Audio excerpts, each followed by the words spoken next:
efficiencies when it comes to the dollars that are going in. So, Mr. Speaker, with just a minute and a half to wrap up.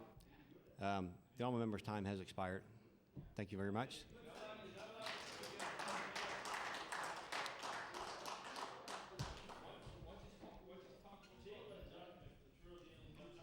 Honourable member Cape Breton South.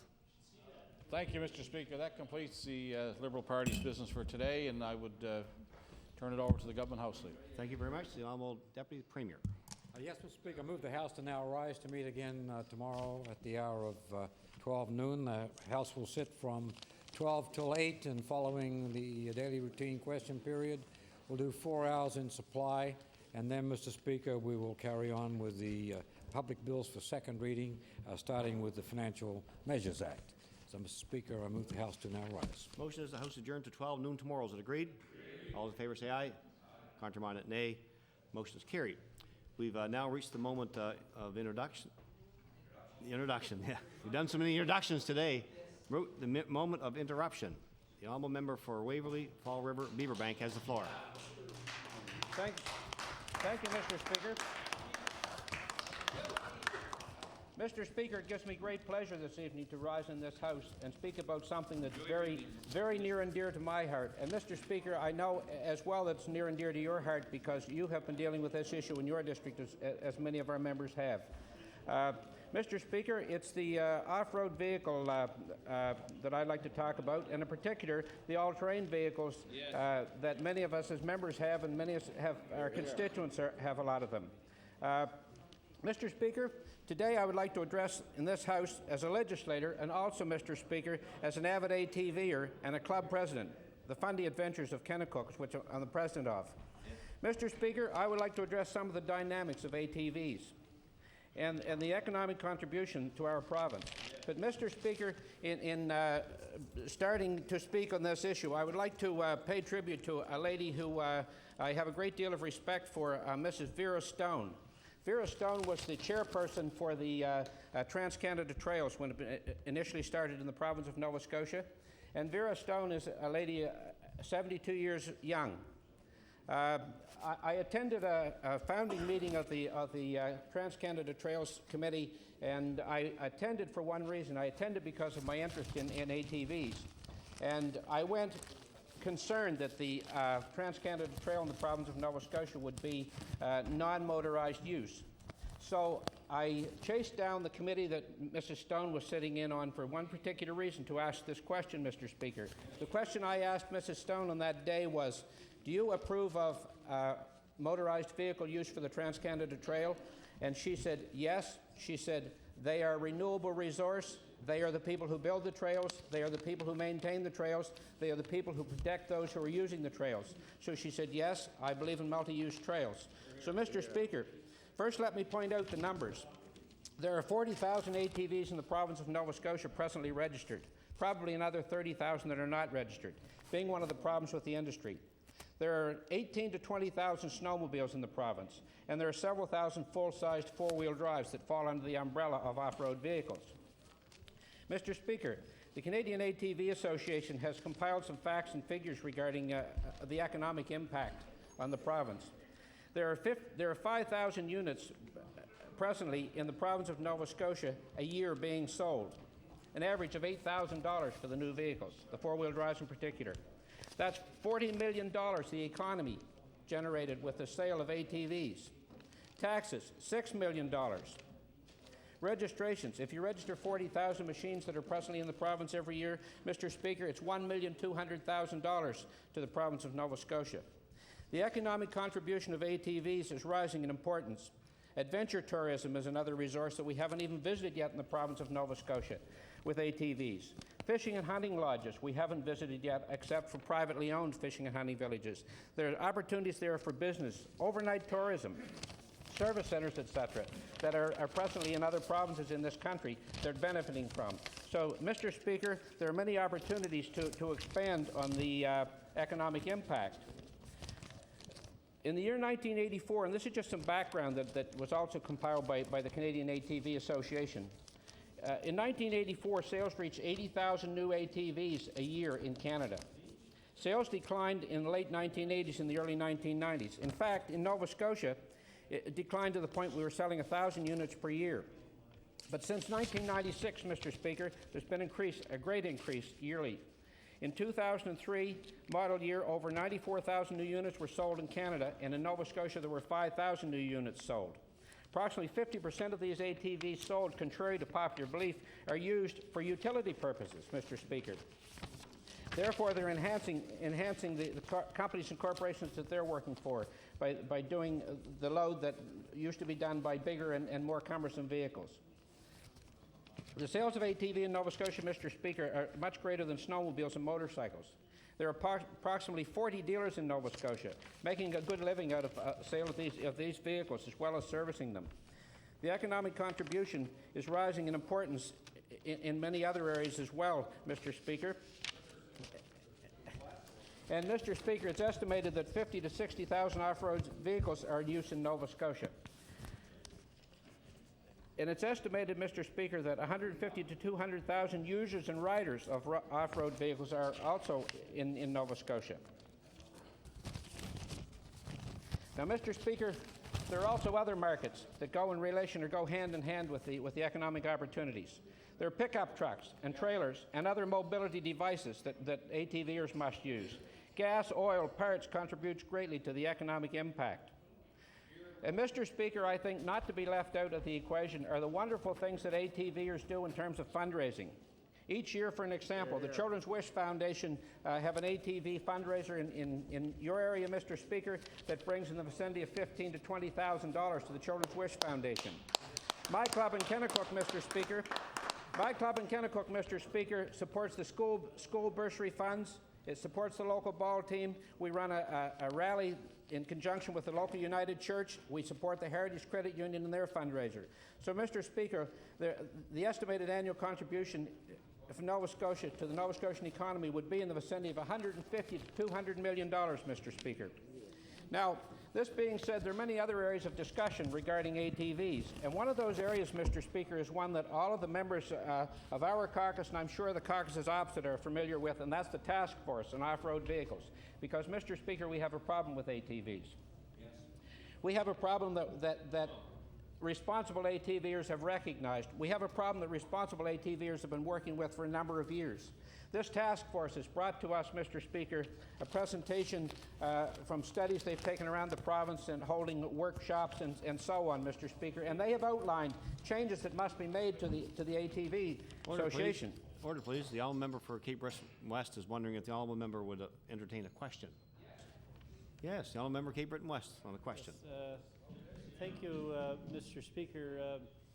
I seem to be getting the sense that the honourable member is quite in favour of a non-regulated activity with regards to the ATV industry, if I could use that for lack of a better word or phrase. Is that the case, or is he advocating laissez-faire, or what's the situation? Thank you. The honourable member for Waverley Fall River Beaverbank has the floor. I suggested, Mr. Speaker, that, and I tell the minister or the member opposite, there are many aspects of ATV. One is the economic impact that it has. That's the topic I'm speaking on today. And now I'm going on to the Off-Road Vehicle Act and the concern that I have regarding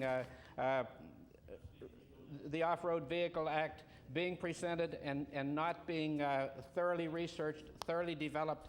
And so, Mr. Speaker, I might say that members presently from the Musquodoboit Valley, the Eastern Shore, Shelburne, have all been holding contact meetings with the ATVers, and those who don't run ATVs also attend these meetings.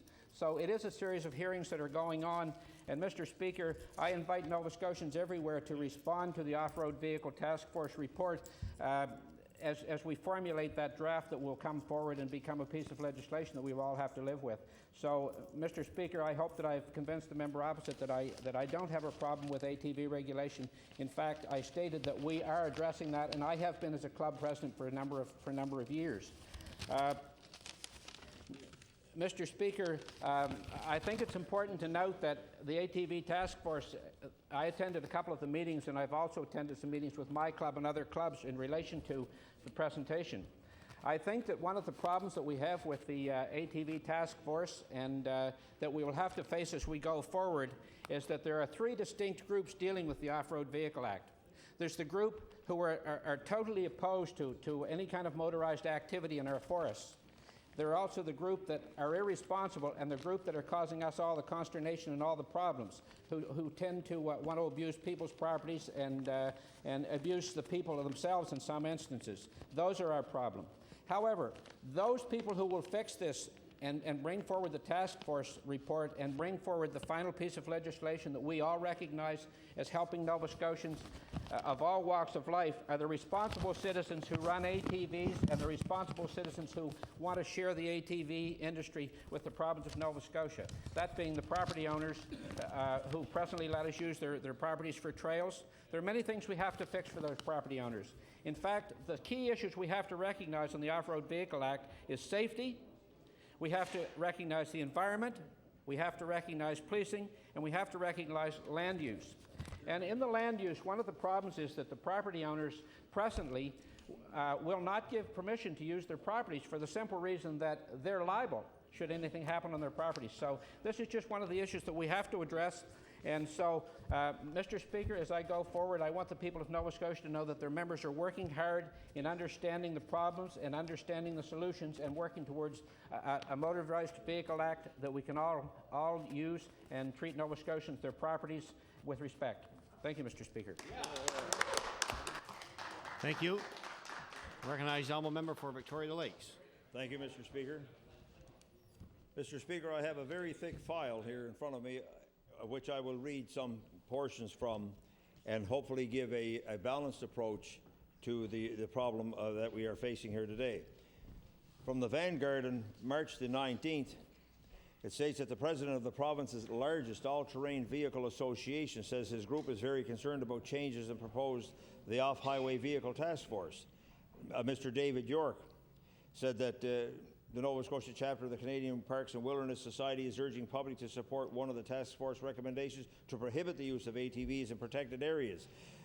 You've got somebody advocating for it, you have somebody advocating against it, and what the gentleman is saying is all they're asking for is to go from area A to B, not to be going in and damaging protected areas. Each individual trail is different and has to be treated as such. So with that, Mr. Speaker, you can see just from the very beginning of my talk is the fact that you have two opposing forces.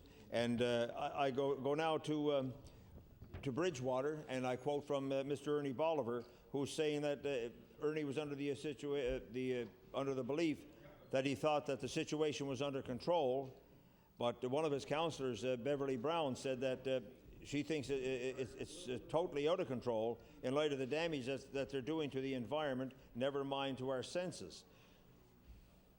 Now, Councillor David Walker said he didn't agree with Mrs. Brown's comments. It's not everybody, he said. There's a very responsible ATV snowmobile operators out there, which I agree with. And because there are currently no rules or regulations, one group will ruin the trails for everyone, and I agree with that. I was a Skidoo, operated a Skidoo years ago, Mr. Speaker, and had a problem with a gentleman farmer in my area, and I took it upon myself to make some signs and post the signs in the gentleman's field at his request, asking that people skidoo around the very edge of the field. He, for feeding of his cattle, he planted alfalfa, he said, which was very sensitive to the fact that when the machine went over the snow, it would make an icy track. And then come the spring, when everything was melting, that icy track would draw the frost and kill. And so if you drove over the field numerous times, it just basically ruined over half of the field. Another quote that's there, the gentleman says he thinks that what we need is a set of rules to protect us from renegades. And Mr. Speaker, I agree with that, simply because if we had voluntary rules on the highway and when it comes to speeding, what would we do? Who would follow them? So there needs to be rules and regulations, and I heard the honourable member previous stating the same thing, him being a president of the company and being involved in that club, I mean not company, but in the club. And there's always somebody, you do 1,000 things good, somebody does one thing bad, and the whole world is up in arms about it. And I've probably already said what the gentleman said. You can have all the rules in the world unless you have proper policing.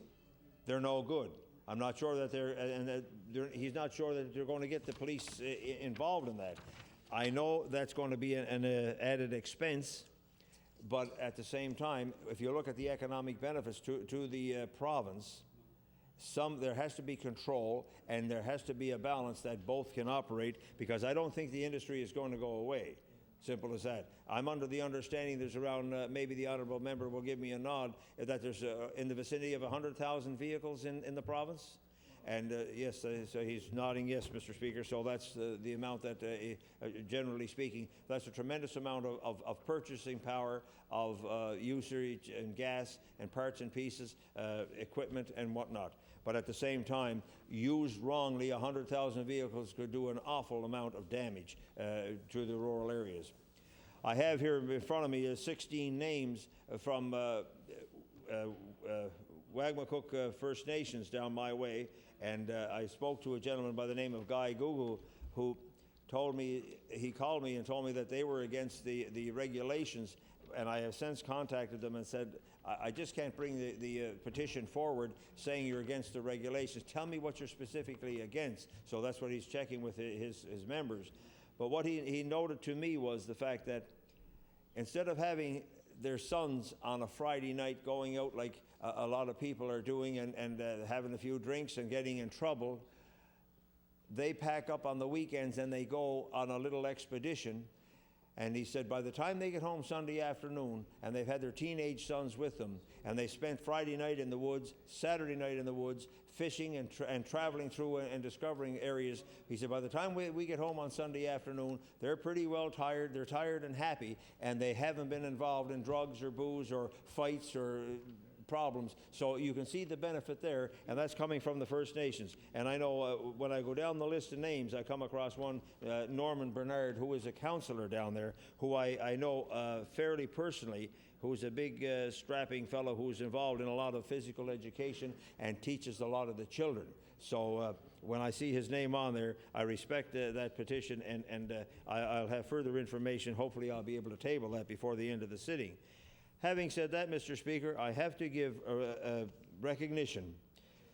This is from the Halifax Herald, and I'm looking at a gentleman by the name of the picture says Greg Webster of Webster Farms in Cambridge, Kings County, and he's holding a sign driven over by all-terrain vehicles.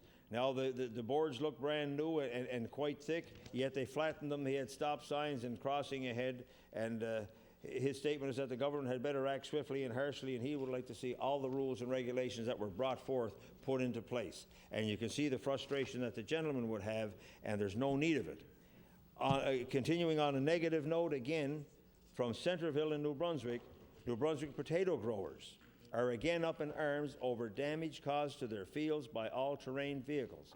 The grower agency, Potatoes New Brunswick, is calling for people to stay off farmland. Experts also note the risk of spreading plant disease on muddy tires and vehicles. So you can see people that are making their living, people that have farmlands, quiet rural areas.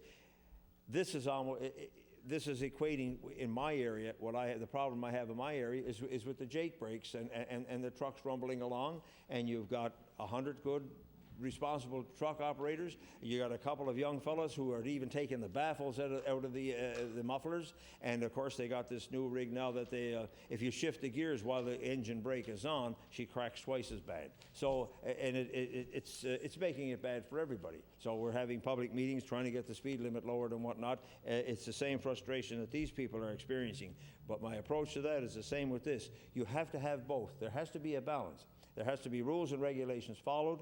I personally don't agree with that you have to be 16 years of age, because my grandchildren have a small little tiny machine, a little toy of a thing, and but they've been driving that. I think the grandson was driving that since he's been about 10, just around our own property, and now the young girl is of the same age now, and she's driving it very slowly around the property and learning how to operate it and whatnot. But it's just a small little weak machine, I suppose you'd call it. Nothing like some of these big monster machines that are out there.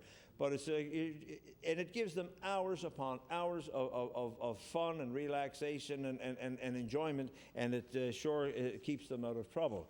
So there has to be a balance, and I think the age of 16 is too. By the time they're 16, if you expect them to get on a machine and start then, it's too late. The Nova Scotia Trails newsletter. The Nova Scotia Trails said it disagreed with requiring enlarged plates. They say they agree with most of the task force report, and prohibiting children under 14 from operating them, and adding demerit points to driver's license, exempting certain operators from mandatory training. Well, I believe that their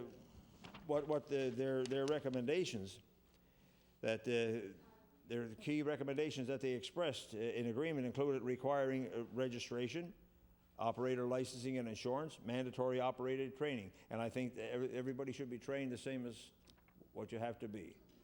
So, Mr. Speaker, what you're seeing is the Voluntary Planning Board, the public now has, they've extended the deadline, which is great, but you can see there's so much involved that even the Minister of Transportation has put out an advisory about operating around railroad tracks. You've got young people racing along the edge of tracks where trains are no longer basically scheduled, but can appear at any given time.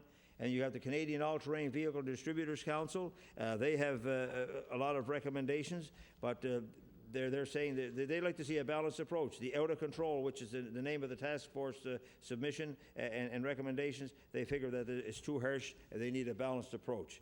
And finally, Mr. Speaker, one gentleman here, Lawrence Kerpil, said that we taxpayers who fund the healthcare system would be best served without responsibility for those who risk themselves and inflict injury to others on off-highway vehicles. So you've got two dichotomies coming together. It has to be taken a balanced approach. Thank you, Mr. Speaker. Thank you very much. I recognize the honourable member for Timberley Prospect. Thank you, Mr. Speaker. Controversial issue, complicated issue, complex issue, and we're talking about it in late debate. If this government is going to take leadership on this issue and the voluntary planning process, why haven't we been able to move ahead? But the backbench member stands in his place, has the opportunity to express his points of view.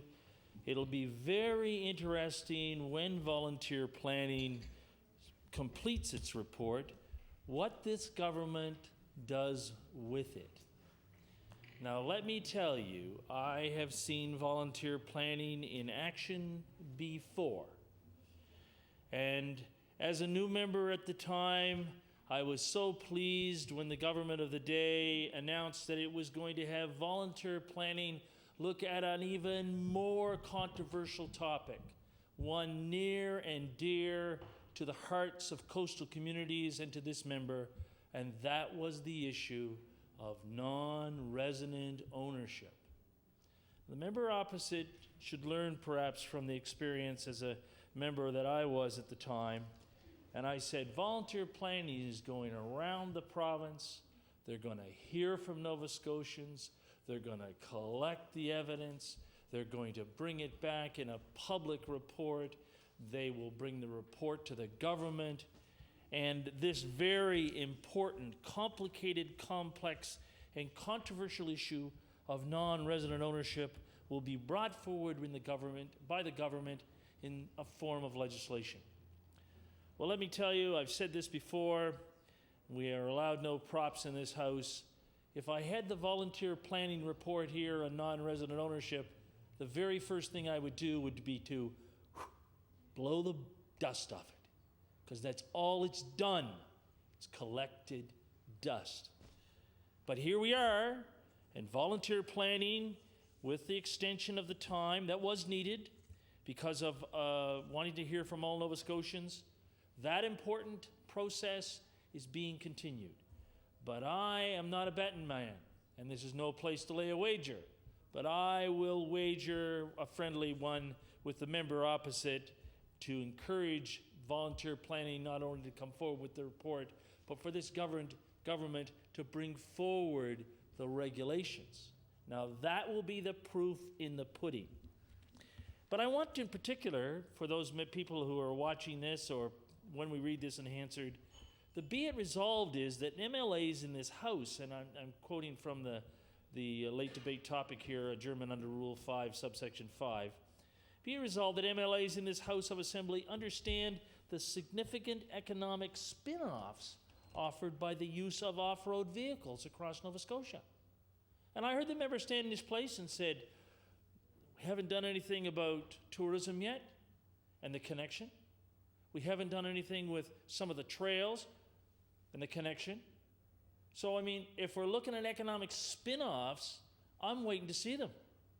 And furthermore, I can point to the example in Newfoundland, which is a valuable one. I can report also how I've seen the promotion, and perhaps you've seen them, members present have seen the promotion of New Brunswick, particularly in the wintertime, as they are highly promoting their trail system and the multiple use of it by vehicles, motorized vehicles, snowmobiles in this case. But I mean, here we're talking about the use of off-road vehicles and the spin-offs economically. Well, that's yet to be proven, in my opinion. However, I am going to speak mainly based upon the comments of Ralph Surrett. Mr. Surrett, of course, is the recognized journalist who is currently, I hope he currently is still employed by the Chronicle Herald. He has put together an interesting think piece on Saturday, April the 10th, in which it's entitled, ATVs, the Search for Enlightened Regulations. And when the pages have a moment, I'd ask them to table this document for the interest of the members. And because of the fact that I want to quote from it, Mr. Speaker, mine's photo enlarged, and I'd like to thank the staff for doing this for me. But I'd like to point out that the comments that strikes home with me is that when Mr. Surrett writes in the article, certain distinctions must be made so that problems at hand are attacked in a focused manner, avoiding general blasts of bureaucratic buckshot. That says to me that when we look at these regulations and we look at how we will move eventually, hopefully, to address this issue, we have to make sure that we don't have another one of these boondoggles that I hear my friend from beautiful Colchester Muscataway Valley bring forward on occasion. And I'll table that with the page now, this article, for the member opposite if he's interested in watching it. And the last thing we need is more bureaucracy. The last thing we need is to have regulations upon regulations upon regulations, because I know that member opposite, that member that I'm speaking of from Colchester Muscataway Valley, can turn it on and off when it comes to gun registry. The comparison at times alarms me, because if we are going to allow this regulation to have a whole other set of circumstances bureaucratically, we are going to create a nightmare. But there are some issues that must be addressed. And I personally would like to thank Lauren Johnson, Mike Marriott, very respected members of the community that I'm fortunate enough to represent, who've taken the time to sit and talk to me at length. We talk about ATV clubs. I want you to know that each and every Christmas, the St. Margaret's Bay ATV Club goes out of its way to be involved with raising money, with assisting our Lions Club, helping out young men and women in the community at that important time of the year. There are, without doubt, responsible ATVers. They are there, and we can't take the brush and paint them all with the same brush. But I'm interested in what the member from Waverly Fall River Beaverbank would suggest as we look at the fact that there are, without doubt, and excuse my language if it is unparliamentary, but there are a number of yahoos. Can I go with it? There are a number of yahoos, and I know in your previous profession you've dealt with many of these people who have little or no respect for private land.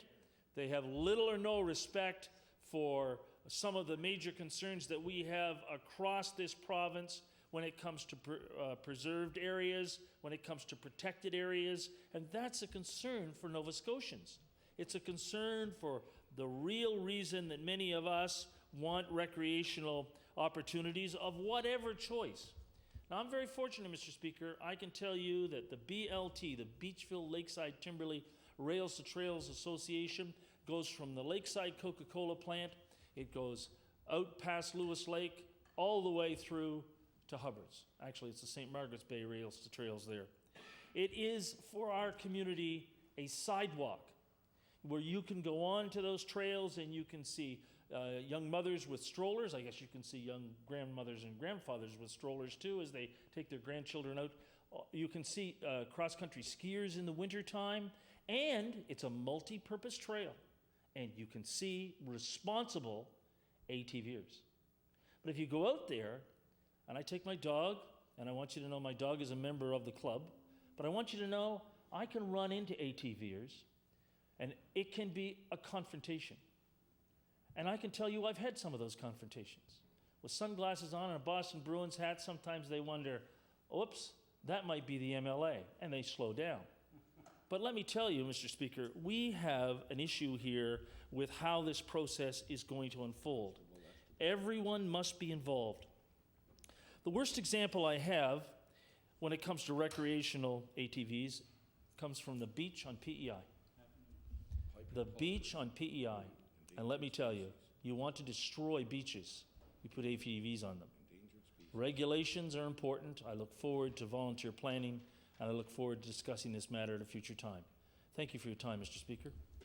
Thank you very much. The time allotted for late debate has expired. The House adjourned to 12 noon tomorrow.